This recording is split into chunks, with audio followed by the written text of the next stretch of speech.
Olá, turma! Tudo bem? Tudo tranquilo? Espero que sim.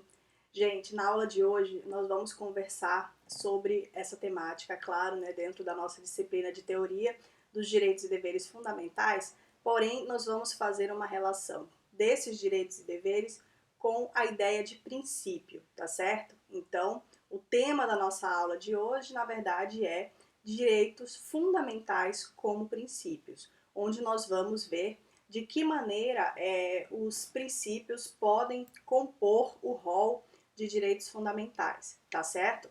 Então, para que a gente consiga fazer essa análise, nós precisamos passar por três questões. Então, primeiramente, o que são os princípios, né? Compreender o que são os princípios jurídicos. Daí nós vamos tratar um pouco sobre as funções que os princípios podem exercer dentro do ordenamento jurídico. Vocês vão ver que são várias funções. E vamos tratar também dos direitos fundamentais como normas principiológicas. Mas é necessário, então, a gente fazer esse caminho para que possamos compreender, né, primeiramente, o que efetivamente são os princípios, quais são as questões que os envolvem. Vocês vão ver que essa discussão dos princípios, ela é bastante extensa, né? Tem muitos autores que se debruçam sobre esse tema, então a gente não vai esgotar esse tema, mas nós vamos falar o que for importante, o que for relevante para que a gente consiga fazer essa análise com relação aos direitos fundamentais, tá certo? Então vamos lá. Então o que são os princípios, primeiro de tudo?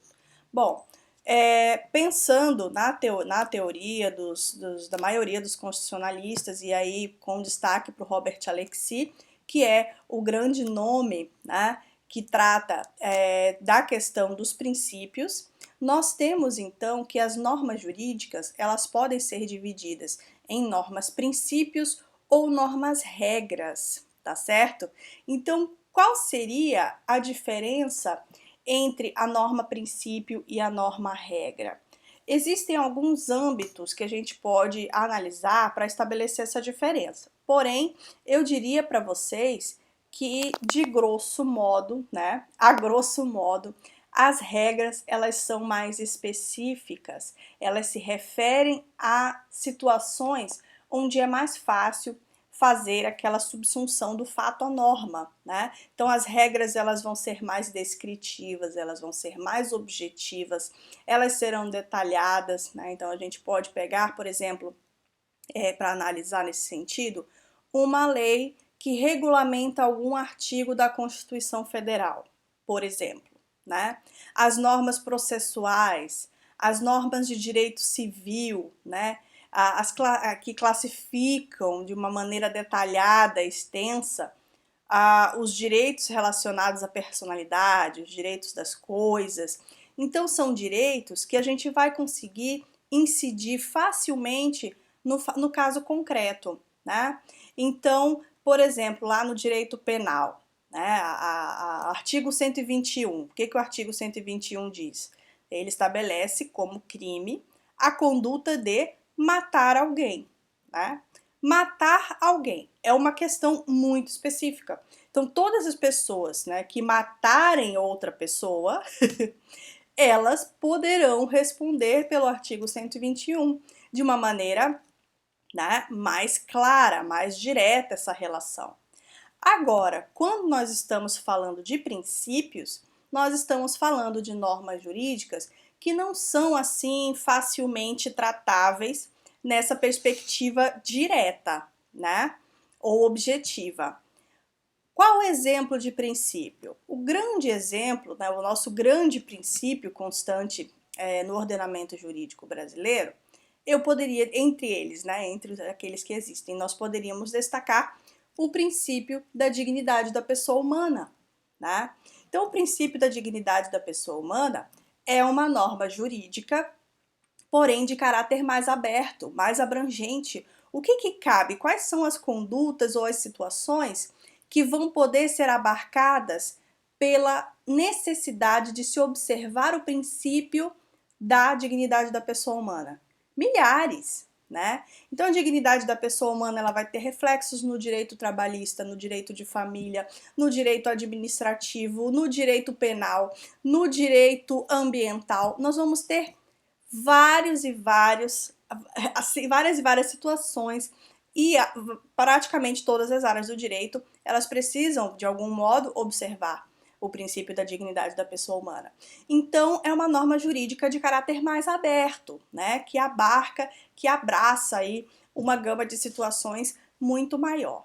Então, nós podemos estabelecer aqui um quadro, pensando nessas diferenciações, né, para falar das diferenças mais específicas entre normas regras e normas princípios. Então, as normas regras, e aqui utilizando bastante o Robert Alexy, tá? Ele vai dizer que elas se referem ao campo da validade jurídica, né? Essa validade jurídica significa o quê? Que as normas regras, para elas serem válidas e vigentes, elas precisam estar dentro daquilo que a lei considera como condição de validade, né? Ela precisa ser uma lei que está vigente, ela precisa não ter sido revogada, toda essa questão. Então, ela vai se referir à validade jurídica, que a lei determina que ela vale. Em contrapartida, as normas princípios, elas não estão adstritas a essas normas regras, elas não estão adstritas a essa necessidade de verificação de uma validade jurídica. Por quê? Porque elas são superiores. Na verdade, elas são o fundamento para a própria norma regra existir. Então, primeiro existe a norma princípio como mandamento de otimização ligado aos valores defendidos pela sociedade, e depois, então, com base nesse valor, nesse mandamento de otimização, as normas regras são construídas, vocês estão vendo? Então, os princípios, eles são pré-existentes, eles se colocam primeiro, né? Eles se colocam de antemão no que se refere às normas regras. E daí, como já falei também, né, as normas regras, elas possuem maior concretude na aplicação do caso concreto, né, então a gente consegue observar ali, fazer subsunção do fato à norma, né, observar a situação e aplicar a lei correspondente. Enquanto que nos princípios nós temos essa categoria como sendo dotada de um grau mais elevado de abstração e relatividade se comparado às regras, né? Então, nós precisamos pensar, fazer um exercício mental, né, de relativizar, de abstrair para conseguir fazer essa subsunção, tá certo? Então, por exemplo, a aplicação do princípio da dignidade da pessoa humana, como eu já disse, a aplicação do princípio do direito à vida, né? A gente sabe que nós temos tantos problemas, tantas questões no campo da saúde, né? Como garantir o direito à vida? O direito à vida é absoluto, né? Então, tudo isso vai precisar ser levado em consideração de uma maneira mais abstrata do que simplesmente na norma, ok? Na norma regra. Daí nós temos uma terceira diferenciação que se refere a que essas normas regras podem ser invocadas em um número menor do que em normas princípios, né? Apenas em casos específicos que atendam aos requisitos previstos na norma. Então, como eu já falei, as normas princípios a gente consegue aplicar numa gama de situações muito maior, enquanto que as normas regras a gente precisa aplicar conforme os requisitos são previstos na própria norma, ok? Então, aqui, passadas essas primeiras diferenciações, algumas questões sobre princípios, tá certo? Primeiramente, a gente precisa considerar que tanto as regras como os princípios são normas, tá? Então, apenas repisando aqui. Então, eles são, na verdade, espécies do gênero norma, porque ambos dizem o que deve ser, né? Aquela questão de dizer o direito, do dever ser, essas duas categorias vão estar respondendo aí ao que é o dever ser. Ambos podem ser formulados com a ajuda das expressões deônticas básicas do mandamento, da permissão e da proibição. Então, de acordo, por exemplo, com o princípio da dignidade da pessoa humana, né, nós estabelecemos regras de, por exemplo, proibir tratamento cruel e degradante, né, seja lá onde for. Então, tratamento cruel e degradante é uma norma regra, a proibição, né? Por conta desse princípio maior, que é o princípio da dignidade da pessoa humana. E daí Dworkin que é também um grande autor que trabalha a questão dos princípios de uma maneira bastante significativa. Então, quem estuda, os constitucionalistas que se debruçam sobre essa área do princípio, eles sempre estudam Ronald Dworkin também. Ele diz, né, o Dworkin, na verdade, ele vai tratar dos princípios como padrões relacionados ao senso de justiça ou equidade que existem numa sociedade, baseados em algum nível de moralidade. O que ele quer dizer com isso? Que o estabelecimento dos princípios é algo que vai ser fruto da sociedade, daquilo que a sociedade acredita que é o justo, ou o correto, ou o equitativo, tá certo? Então, isso vai estar baseado em algum nível, sim, de moralidade, né? Daquela ideia de uma sociedade, né? Aqueles valores que a sociedade vai defender como valores, digamos assim, valores que devem prevalecer quando das normas jurídicas, tá? Então, para a aplicação, formulação das normas jurídicas, esse conjunto de valores deve estar refletido aí na sociedade, segundo a ideia do Ronald Dworkin. Então, ainda pensando aqui o que são princípios, trouxe para vocês também aqui um autor bastante interessante, Rothenburg. Eu acho que eu tenho trechos do texto dele, eu posso colocar disponível para quem tiver interesse. Que ele considera que os princípios podem ser considerados categorias normativas porque portam, né, os mais altos valores de cada sociedade. Resolve transformar em preceitos jurídicos esses valores, possuindo, portanto, uma inequívoca carga ideológica.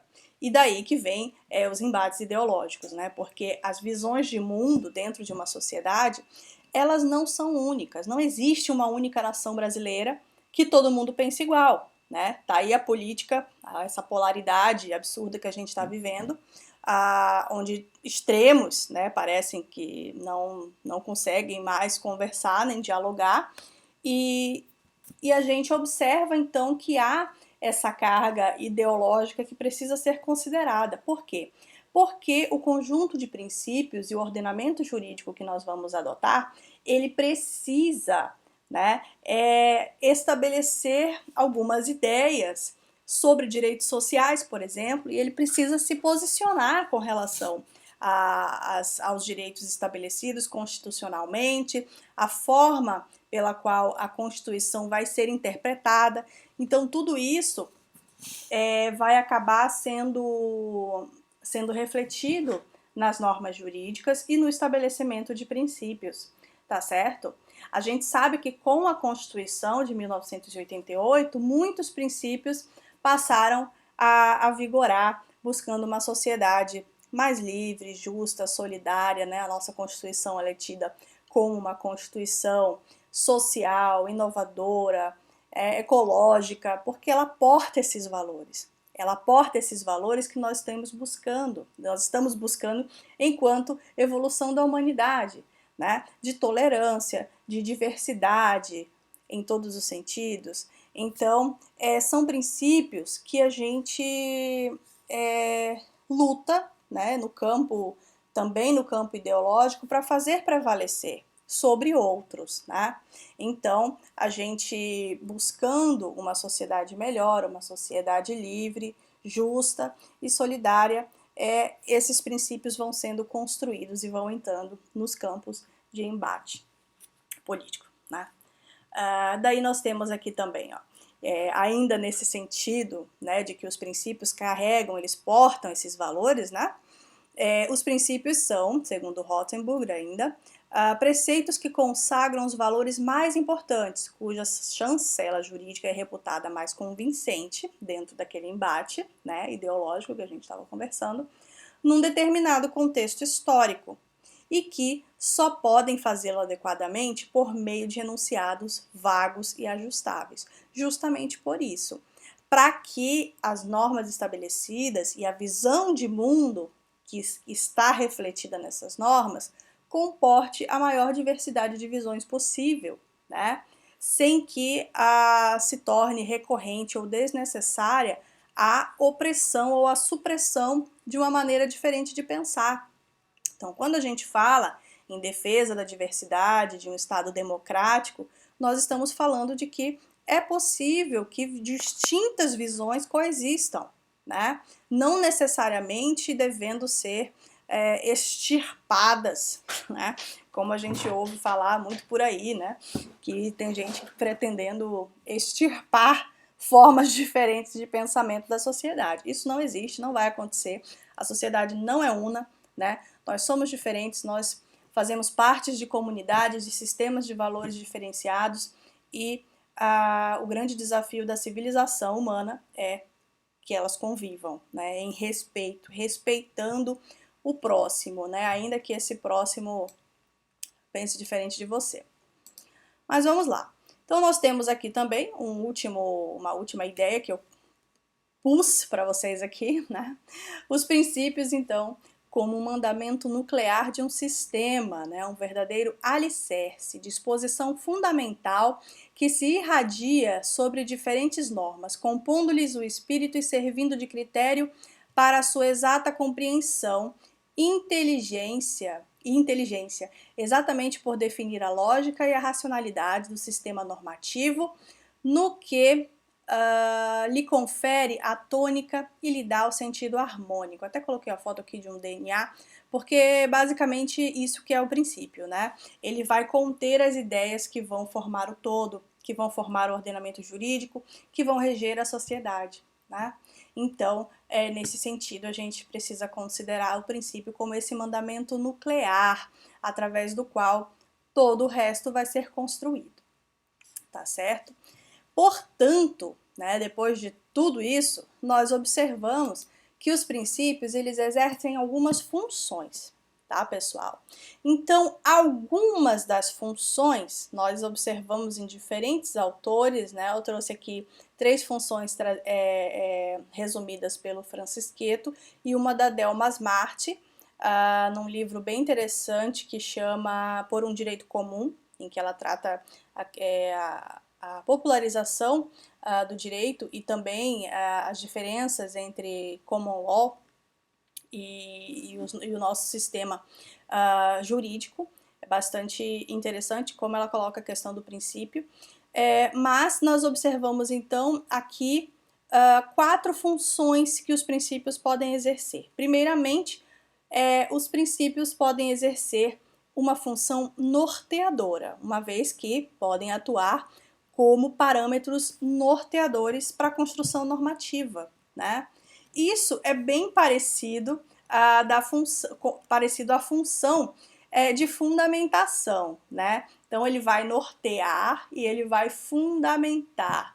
Então ele vai exercer aquela função de alicerce mesmo, né? Então alicerce, pense no alicerce de uma obra, né? Que é aquela estrutura de solo, de base, sobre a qual será construído todo o edifício, né? Daí nós temos, talvez seja a função mais famosa até agora para vocês, dos princípios, a função subsidiária, que é o quê? Aquela função que o princípio exerce, que vocês estudaram lá no IED, né? Lá na introdução ao estudo do direito, que diz que se a norma faltar, né, o julgador não pode se eximir de apreciar uma situação alegando que não existe norma, porque ele precisa fazer uso, então, dos fatores integradores do direito. Um dos fatores que integra, que preenche as lacunas das normas jurídicas é o princípio, né? juntamente com analogia, com outras questões que vocês viram lá no IED, o princípio ele tem então essa função subsidiária. Se eu não tenho uma norma específica que se adeque àquela questão que eu preciso analisar, então eu vou resolver com base na ponderação de princípios, ok? E aí, como última função, nós temos o princípio como direcionador de políticas públicas, que também se relaciona com os dois primeiros, né? Porque ele também vai estar exercendo um papel aí de fundamento, de base, de norteador, porém com relação às políticas públicas, e aqui a gente está falando da utilização dos princípios mais voltada à função ativa do Estado, né? De fornecer, de prover, né, principalmente aí nas questões sociais, então, que são aplicadas através de políticas públicas. Então, nós temos essa função aí bastante importante, bastante relevante para os princípios, que é a função de direcionar as políticas públicas, tá certo? Então, gente, dito tudo isso, nós podemos passar, então, a análise dos direitos fundamentais como normas principiológicas. Então, primeiramente, a pergunta que a gente precisa se fazer é: os direitos fundamentais, eles precisam necessariamente estar escritos, expressos na Constituição? Por que a gente tem que se perguntar isso? Porque nós vimos que nem todo princípio está escrito na Constituição. Por quê? Porque alguns princípios, eles são tão anteriores e eles são tão prementes na sociedade, ou eles precisam ter sido acabado de construir, de serem construídos no campo da literatura, por exemplo, né? Eles não necessariamente vão estar na Constituição. Mas e aí, pera lá, os direitos fundamentais, a gente não estudou que são aqueles que são previstos na Constituição? Na verdade, o certo é a gente tratar esses direitos fundamentais como direitos presentes no ordenamento jurídico. E quando a gente fala ordenamento jurídico, claro que nós vamos incluir a Constituição, porém a gente não se restringe à Constituição, tá certo? Então, nesse sentido, a gente precisa considerar que o Estado de Direito, ele deve ser visto como algo em constante aprimoramento. O que significa o quê? A gente sabe que a sociedade evolui mais rápido do que as normas. Então, para que as normas cheguem a ser o que são, elas precisam estar fundamentadas em mudanças sociais, em valores que as sociedades passaram a defender, né? E que não necessariamente estejam expressos na Constituição. Por quê? Porque às vezes não deu tempo de entrar na Constituição. Então, questões atuais, como, por exemplo, a possibilidade de casamento igualitário, né? O matrimônio igualitário, é uma demanda da nossa sociedade atual. Então, a gente tem pensado isso atualmente. E, obviamente, isso não vai aparecer assim de cara na Constituição, né? Foi um processo, existe todo um processo interpretativo até que essas inclusões estejam, digamos, realizadas de forma clara na legislação em geral, né? Então, os princípios, eles atuam nesse sentido também, por isso nem sempre eles vão estar escritos, né? Mas nem por isso eles deixam de ser princípios. E a gente vai ver quando que eles vão poder exercer essa função de direitos fundamentais, tá certo? Então, a gente vai perceber que se demanda um esforço interpretativo para maximizar as garantias constitucionais. Então, nesse caso, né, a gente precisa observar o que diz os outros princípios, como, por exemplo, o princípio da igualdade, o princípio da liberdade da pessoa humana, da dignidade da pessoa humana, né, do tratamento igualitário mesmo, sem distinção de qualquer natureza. Então, todas essas questões vão estar fundamentando aí o surgimento de novos direitos, de novos princípios, tá certo? Daí nós temos também aqui uma questão interessante trazida pelo Duque, que ele coloca, né, que a literatura sobre regras e princípios é muito extensa. né? Vocês vão perceber. Eu devo ter alguns livros aqui sobre isso, e realmente é bastante extenso, os livros são enormes, e que tratam dessa diferenciação e das consequências práticas entre princípios e regras, né? Quando que o princípio deve ser considerado princípio, tudo isso. Tá? Mas o Duque, ele chama atenção para que a gente perceba, né, que essa literatura extensa, ela revela não só que essa questão é problemática, né, tem muita coisa para discutir nela, mas também se evidencia a relevância dessa distinção, né, de forma que o ideal é limitar as observações nesse particular ao que interessa ao foco do estudo proposto. Então, se a gente quer trabalhar os princípios como normas principiológicas, a gente não vai adentrar tanto nessa questão. Eu diria para vocês que dá para fazer uma disciplina disso, né? Mas a gente não tem condição disso para isso no momento.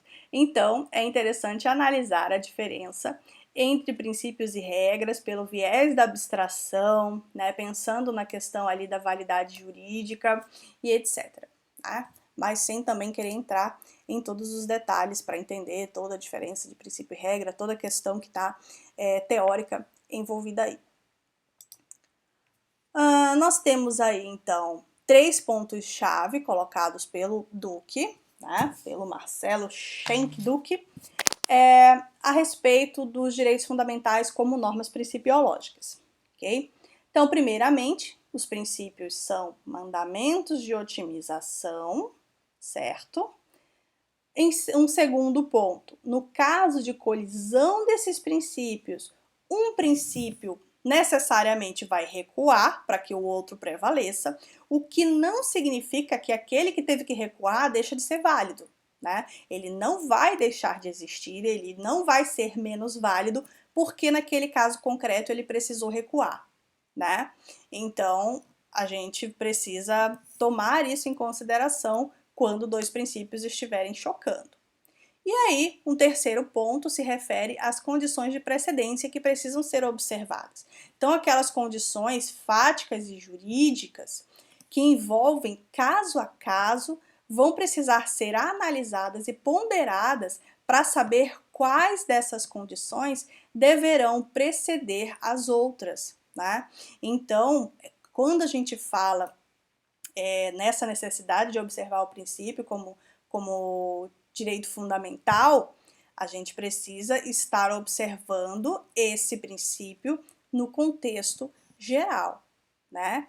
Então vocês imaginem, sei lá, pensando num exemplo, né? O direito à vida, né? E a estrutura limitada do Estado. Então nós temos, né, uma questão de estrutura estatal limitada e o direito à vida, e dentro de uma pandemia. Então nós observamos, a gente sabe que muito do que tem acontecido no Brasil com relação à pandemia advém da má gestão, da corrupção, dos problemas de gestão mesmo, de desvio de dinheiro, a gente sabe que isso aconteceu muito, mas mesmo pensando, né, num mundo, digamos assim, num SUS perfeito, num Estado perfeito, onde não houvesse corrupção e a estrutura fosse adequada. No momento de pandemia, ainda assim poderia ser que a gente não tivesse a estrutura necessária, né? Porque o sistema de saúde ele não é pensado pensando numa pandemia. Então a gente tem um agravamento aí bastante sério, né? Principalmente nos primeiros meses, onde não havia possibilidade de vacina nem nada disso, né? Isso veio depois, então agora nós temos essa possibilidade e devemos cobrar dos governantes para que isso seja disponibilizado o mais rápido possível para toda a população, né? Mas imagine que sem a opção de vacina e que mesmo tendo uma estrutura boa, né? Nós temos então a impossibilidade de observar todos os direitos conjuntamente. Então daí vai ter que ser analisado pelos gestores, né? Muitas vezes eles precisam decidir quem morre e quem vive dentro de uma situação fática. Então são princípios que precisam ser ponderados, princípio do direito à vida, da dignidade da pessoa humana, tudo isso. né?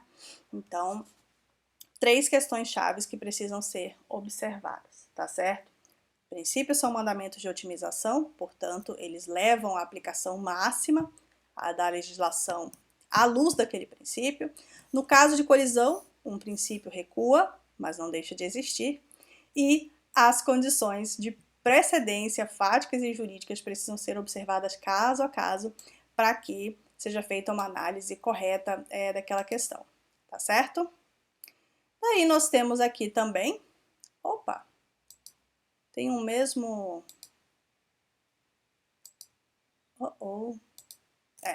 repetir aqui o slide. Então aqui a gente está falando de colisão. Na verdade eu vou até tirar esse slide daqui, porque ele está meio que se repetindo, só que aqui eu faço uma pequena, digamos, anotação, né, que o autor coloca isso como lei da colisão. Vamos lá, aqui. Cadê? Pronto. Como lei da colisão, em que essas condições de precedência precisam ser observadas. Bom, já consertei aqui, ó, pessoal, já tirei o slide que estava sobrando. Então, vou trazer aqui algumas questões colocadas pelo Robert Alexy. Então, ele vai dizer, né, que as normas de direito fundamental, elas podem ser divididas em 2 grupos básicos, tá? Então, o primeiro grupo seria daquelas normas que estão estatuídas na Constituição, que estão colocadas ali de maneira evidente, de forma clara. E 2, as normas fundamentais associadas à Constituição. Portanto, os direitos fundamentais, eles não necessariamente vão estar escritos, mas eles precisam sim estar associados a algum fundamento constitucional, tá certo? Então agora a gente vai, por exemplo, construir novos princípios, pensando lá no direito ambiental. Então a minha dissertação de mestrado, eu trabalhei um princípio que era um princípio novo, que não está na Constituição, que chama o princípio do protetor-recebedor. O poluidor-pagador tá lá, né? Mas o protetor-recebedor não, que é algo novo. É algo que nasce do poluidor-pagador, só que num sentido inverso. Ao invés da gente estimular só aquele que polui, né, que ele deva pagar para compensar o ambiente, pensou-se em fazer um princípio que atue no sentido contrário, que é o protetor-recebedor. Então, aquele que protege, né, o ambiente merece, então, receber uma compensação financeira por isso. É isso que diz o princípio. E é um princípio que pode ser trabalhado à luz, que se fundamenta em outras normas constitucionais, inclusive no estabelecimento do princípio do poluidor-pagador, né? No direito ao meio ambiente ecologicamente equilibrado, no dever do Estado e de toda a coletividade de proteger o meio ambiente, que está lá no artigo 225. Então, nós conseguimos fazer essa construção de uma maneira associada à Constituição. Então, eu consigo estabelecer esse direito como um direito fundamental, né? Pensando nessa construção e nesses parâmetros, nesses requisitos colocados pelos nossos autores, ok? Em suma, pessoal, uma norma associada à Constituição vale e é uma norma de direito fundamental se para a sua associação a uma norma de direito fundamental diretamente estatuída pela Constituição é possível dar uma fundamentação jurídico-fundamental correta, tá certo? Então, gente, basicamente é isso que nós gostaríamos de passar para vocês nessa aula de hoje. Espero que seja útil, que vocês tenham gostado e vamos conversando então. Dúvidas, mandem mensagens. Um abraço, tchau, tchau!